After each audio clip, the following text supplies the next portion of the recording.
Baik, kali ini saya akan mencoba membahas kira-kira apa-apa saja yang akan dikeluarkan dalam ujian mid test statistik inferensial. Pertama ini kira-kira ya contoh-contohnya saja. Perbedaan antara statistik deskriptif dan statistik inferensial. Nah, ini hal yang mendasar tentunya ya. Kalian harus tahulah yang namanya apa itu statistik deskriptif dan apa itu statistik inferensial. Di sini disuruh juga contoh penerapan masing-masing dalam kehidupan sehari-hari. Jadi kita jawab ya, statistik deskriptif itu ialah bagaimana cara mengumpulkan, mengorganisasikan, dan menyajikan ataupun menggambarkan data-data. Sedangkan statistik inferensial itu adalah ilmu mempelajari data untuk membuat kesimpulan atau inferensi, estimasi, ataupun prediksi. Atau secara sederhana kita katakan deskripsi. Itu sama dengan gambar. Kalau inferensi itu sama dengan arti. Jadi bagaimana arti atau terjemahan ya secara sederhananya udah dulu saya ajarkan itu. Kedua, kita lihat contohnya. Seorang peneliti ingin mengetahui maaf, belum kita lihat lagi contoh-contoh penerapannya ya. Untuk statistik deskriptif umpamanya perusahaan ingin melaporkan laporan penjualan, dia bisa membuat datanya dalam bentuk visualisasi, bisa grafik batang, bisa grafik flowchart dan sebagainya. Coba juga kalau ada kita lihat seorang toko kelontong ingin merekap penjualan hariannya, bisa dia menggambarkan dengan rata-rata dan sebagainya. Untuk statistik inferensial contoh-contohnya adalah yang paling sering waktu mau pemilu, melakukan survei polling dan sebagainya. Atau juga contohnya kalau ada perusahaan obat ingin menguji obat baru, bagaimana keefektifan obat tersebut terhadap populasi tertentu ya, seperti itulah. Nah kita lihat juga soal kedua sekarang ini. Seorang peneliti ingin mengetahui rata-rata berat badan karyawan. Karyawannya 12.000. Karena batasan waktu dan biaya, hanya menimbang 250 karyawan yang dipilih secara acak dan diperoleh rata-rata berat badan 68 kg dengan standar deviasi 6 kg. Soal A, identifikasikan populasi sampel, parameter, dan statistik.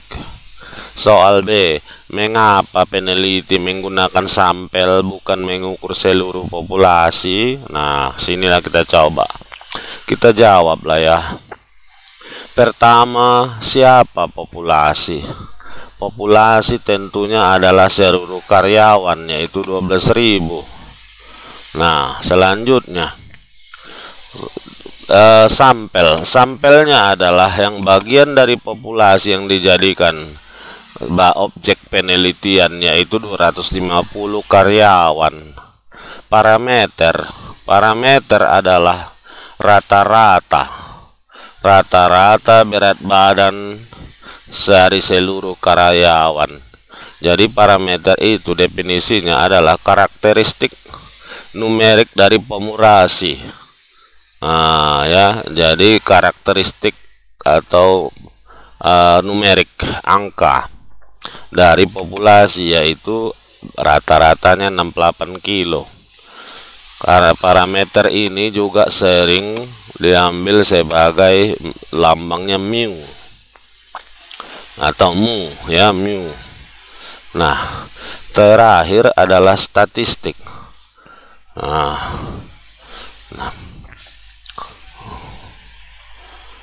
Oh, salah kita tadi ya, salah saya. Parameter itu tidak ada. Parameter itu adalah karakteristik. Jadi tunggu dulu, kita ulangi dulu. Untuk soal parameter, apa itu parameter? Kita tentukan dulu. Adalah karakteristik dalam bentuk numerik atau angka, ya, dari populasi, ya, yang nilainya belum diketahui,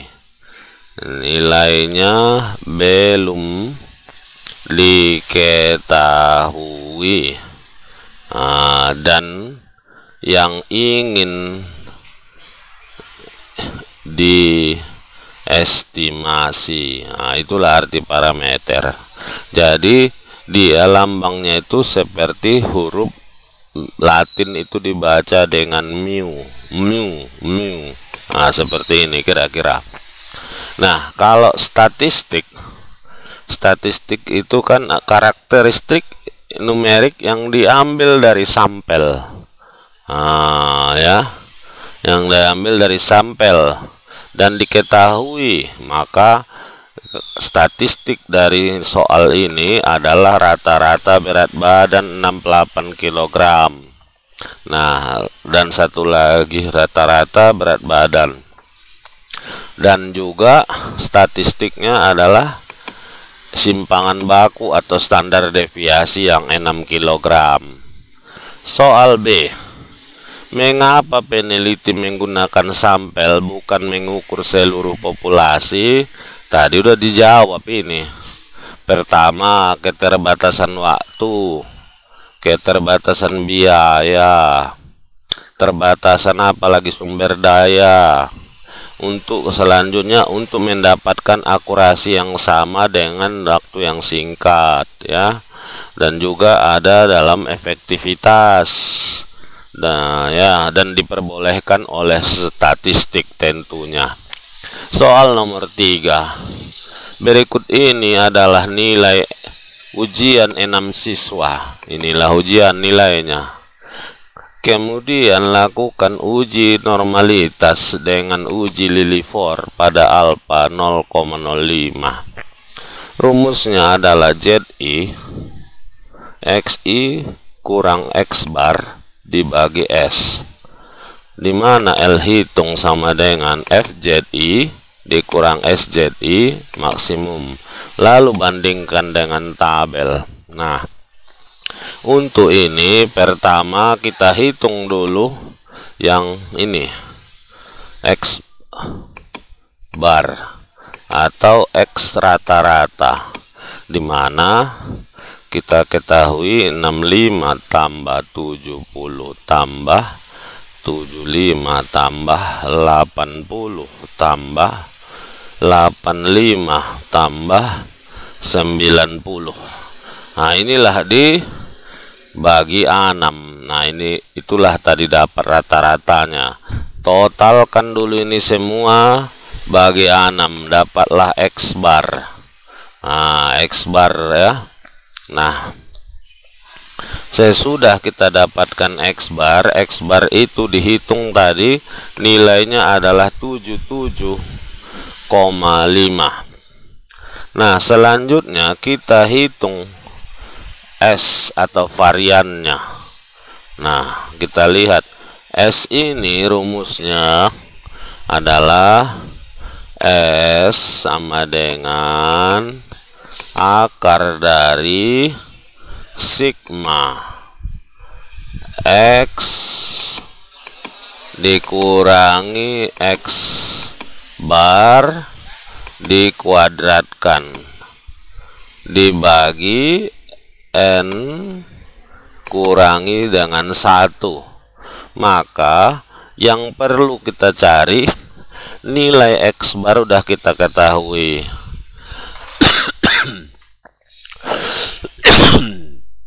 maka yang perlu kita lakukan adalah membuat tabel. Pertama ini XI kurang X bar. Nah, biar lebih bagus ya, kita buat di sini. Yang pertama kita buat dulu garis sub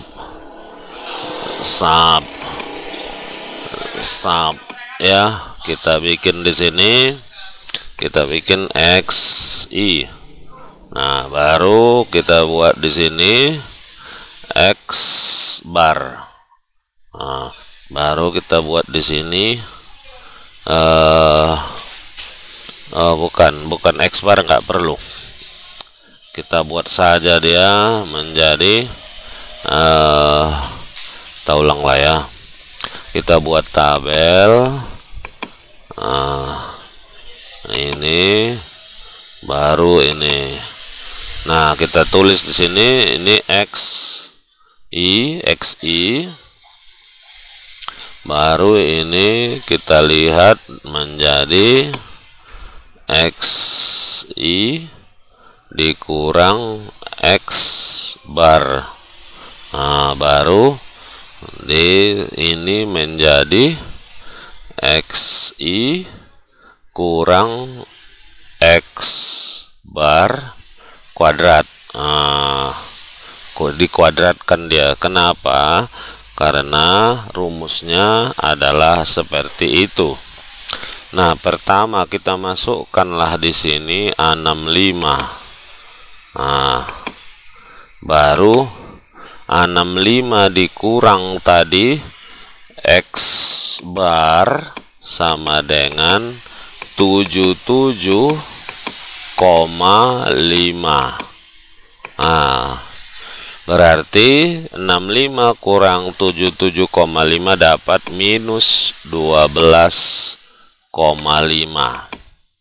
Nah, selanjutnya ini kita kuadratkan, dapat kita 156,25. Nah, demikian juga nanti 70 sampai ke bawah.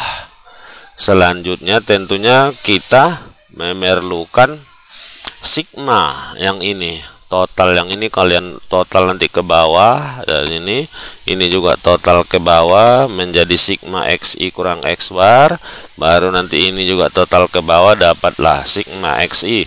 Sehingga kita masukkanlah dia ke dalam rumus, S sama dengan akar sigma XI kurang X bar dikuadratkan dibagi N kurang 1. N nya tadi itu ada 6 ya, ini 1 2 3 4 5 6 kurang 1 5 dibagi 5, jadi dapat kita lah nilainya nanti.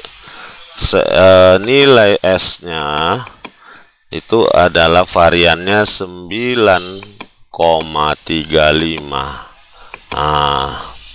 Nah, setelah itu kita hitung nilai ZI. Nilai ZI tadi ya, ZI itu ini. Nah, ZI adalah XI dikurang X kuadrat dibagi dengan S. S tadi kita ketahui X itu S sama dengan 9,35. Nah, 9,35. Nah, selanjutnya kita bagilah nanti. Ingat, lihat rumusnya ya. Kita lihat. Nah, karena perhatikan rumusnya ini tidak ada dengan sigma. Berarti kita harus buat lagi tabel satu lagi di sini ya. Nah,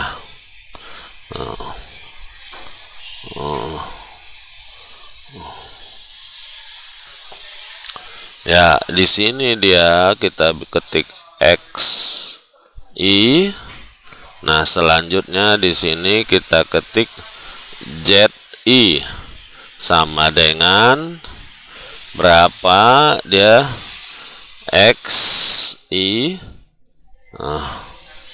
Ya, kurangi dengan 77,5 tadi udah ada dihitung, dibagi dengan 9,35. Dapatlah dia.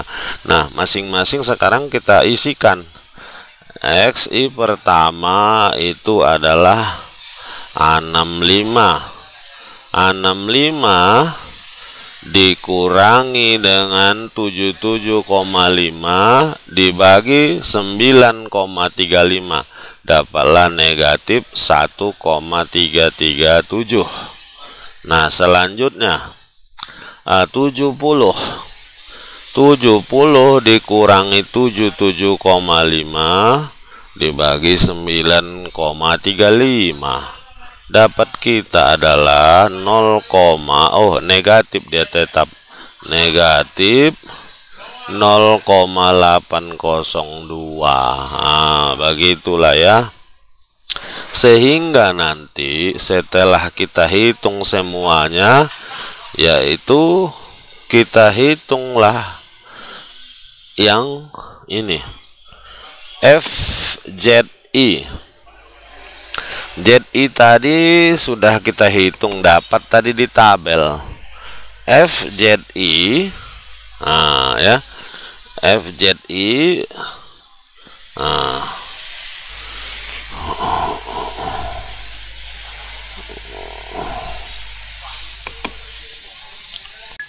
ya, masuk kita ke soal nomor 3.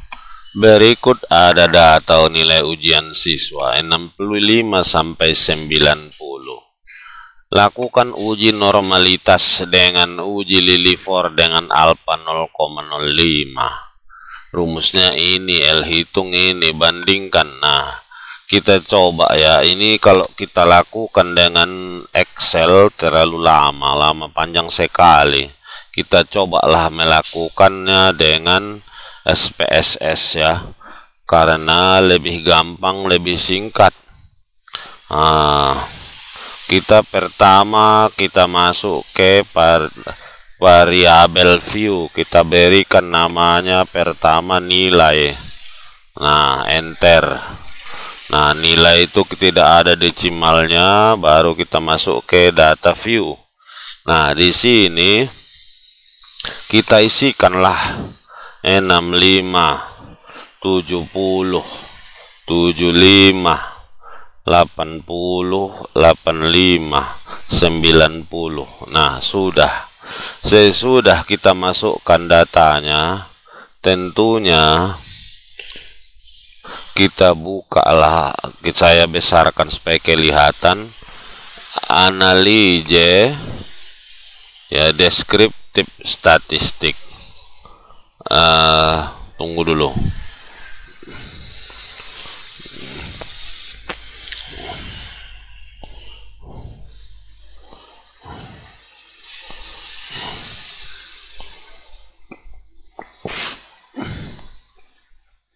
Bahwa AI yang tadi ya udah selesai kita bahas. Sekarang kita masuk ke soal berikutnya. Yang ini kita hapus, kita clear. Nah, pertama kita bikin nilai ujian, masuk kita bikin kelompok. Nah, kita masukkanlah datanya tadi. Pertama 75, 85, 95, baru 65, 75, 75, 85, baru 95. Nah, di sini dia kelompok A. Nah, ini kan tidak mau muncul dia A-nya. Berarti kita bikin di sini di values. Nah, ini 1 untuk kelompok A, add, baru 2 kita bikin untuk kelompok B, add. Oke. Nah, kita masukkan nilainya. Ini adalah kelompok A. 1 ya, 1 1 2 2 2 2. Nah, pas. Nah, setelah itu kita masukkan analije, baru masuk comparemian. Nah, ini baru masukkan independen sampel t-test. Nah, masukkan, baru masukkan nilai ujian ke tes variabel, masukkan kelompok kepada grouping variabel, masuk, baru kita define grupnya. Grup 1 kita bikin A. Nah, ini 1. Grup 2 ini 2. Kita continue. Nah, baru kita udah gitu, tinggal kita oke kan saja.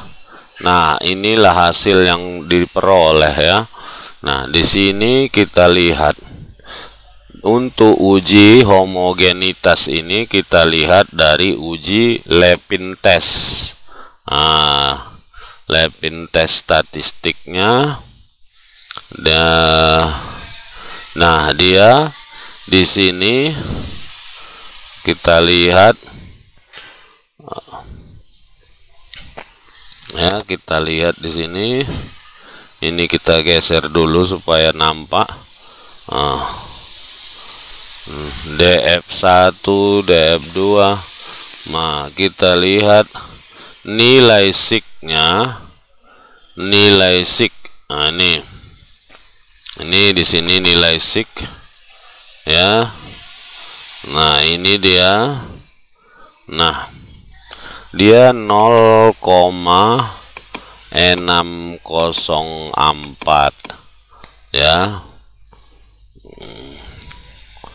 Ya, 604 siknya 604 dibandingkan dengan 0,05. Nah, ini maka lebih besar ini.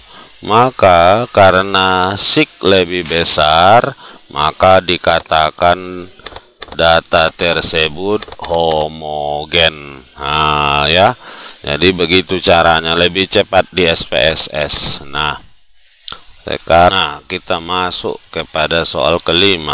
Seorang instruktur fitness ingin mengetahui hubungan antara durasi latihan X dalam jam penurunan terhadap penurunan berat badan, yaitu Y, dari 5 peserta berikut ini. Nah, tentukan persamaan regresi linear sederhana. Berapa prediksi penurunan berat peserta melatihkan latihan 8 jam. Nah, dari sini kita lihat, kita coba buka lagi SPSS kita ya. Nah, mana dia tadi? Nah, ini SPSS kita tadi. Nah, ini kita hapus dulu ya, kita bersihkan. Nah, sekarang variabel view kita masukkan apa tadi namanya itu, ini penurunan. Baru durasi latihan. Nah, kita lihat. Nah, di sini kita bikin saja. Nah, udah penurunan durasi, baru kita lihat angka-angka tadi. Nah, angka-angka tadi pertama kita masukkan penurunan dulu ya. Ya, penurunan berapa kilo rupanya. Nah, ya, penurunan 1 2 3 4 5. Nah, durasi latihannya 2 3 4 5 6. Nah, ini datanya asal-asalan saja dulu ya. Nah, kita lihat baru langkah pertama. Nah, kita lakukanlah regresinya, analise regresi linear ya. Ini kita geser dulu kemari. Nah, dependennya penurunan durasi latihan independen ya. Kita klik OK. Nah, inilah yang muncul. Yang perlu kita lihat di sini persamaan regresi ya. Persamaan regresi itu diambil dari sini. Yang ini. Nah, karena ini dia angkanya tadi itu berurut-urut ya, maka menjadikan persamaan regresinya ini tadi kita lihat dulu ya. Di soal dinyatakan kalau latihan 8 jam berapa penurunan berat badan. Nah, di sini kita lihat di output ini persamaan regresi menjadi yang ini, kita ambil dari yang ini. Nah, ya, menjadi penurunan berat badan atau Y sama dengan negatif 1 tambah 1x. Nah, inilah persamaan regresinya. Nah, kalau seandainya tadi X sama dengan 8 jam dia latihan, maka kita lihat Y sama dengan negatif 1. 1 kali 8, 8 tambah 8 sama dengan Y sama dengan 7. Nah, jadi kalau dia melakukan latihan selama 8 jam, maka akan menurunkan berat badannya sebanyak 7 kg. Nah, begitulah cara menjawabnya ya. Jadi nanti kalian waktu ujian boleh membawa laptop yang ada SPSS-nya. Demikian saja, mudah-mudahan bermanfaat. Terima kasih.